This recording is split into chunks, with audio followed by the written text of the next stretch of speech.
presepe non è soltanto un simbolo religioso, ma in Veneto è proprio parte della nostra identità e quindi questo progetto di legge si prefigge innanzitutto di difenderlo come simbolo culturale e poi di valorizzarlo attraverso una serie di iniziative che ci prefiggiamo all'interno di questo progetto di legge, che prevede innanzitutto una sorta di censimento di quelle che sono le opere che in tutto il territorio veneto, in tutte le province ci possono essere di anno in anno, sia temporanee che permanenti, valorizzando mostre, rassegne e presepi viventi che potranno essere registrate in un unico registro e da questo registro poi creare anche e istituire l'itinerario del presepe veneto. Attraverso questo simbolo culturale quindi coadiuviamo anche indirettamente anche il turismo.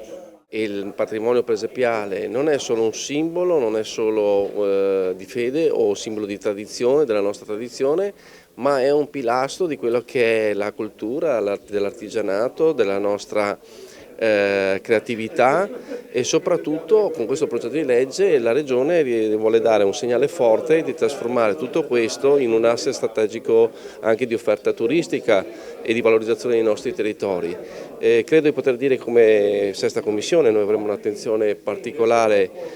a questo progetto di legge perché di fatto ha un contenuto assolutamente di assoluta importanza e che vuole far vivere e ampliare l'offerta turistica con un turismo dalla cultura a un turismo di qualità e un turismo lento. Penso che sarà sicuramente un'ottima occasione per rendere come altri paesi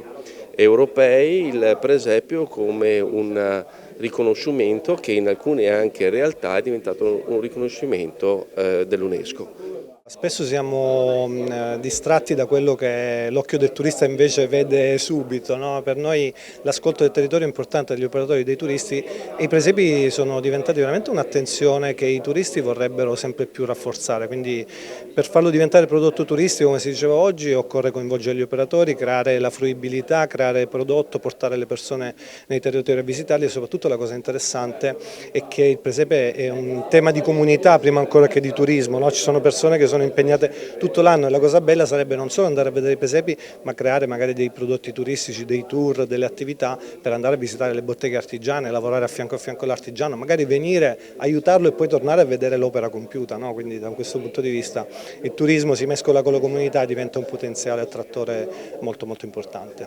L'associazione è nato nella mia parrocchia che era appena nata a Verona. È nata lì perché ero il primo parroco e mi sono identificato come Gesù che era nato in una stalla così. E è stata una cosa bella, bellissima, perché volevo, al di là di tutte le mostre che c'erano, che fosse ripetuta anche in quel posto, ed era facile, l'amore per i poveri. E quindi Gesù ci ha indicato questa strada. Adesso siamo qui a rappresentare tantissime persone che si sono unite a me in tutto il Veneto e sono veramente felice e contento di far rivivere la cultura del presepe che abbiamo imparato noi, io senz'altro, ma anche tantissimi altri da bambini.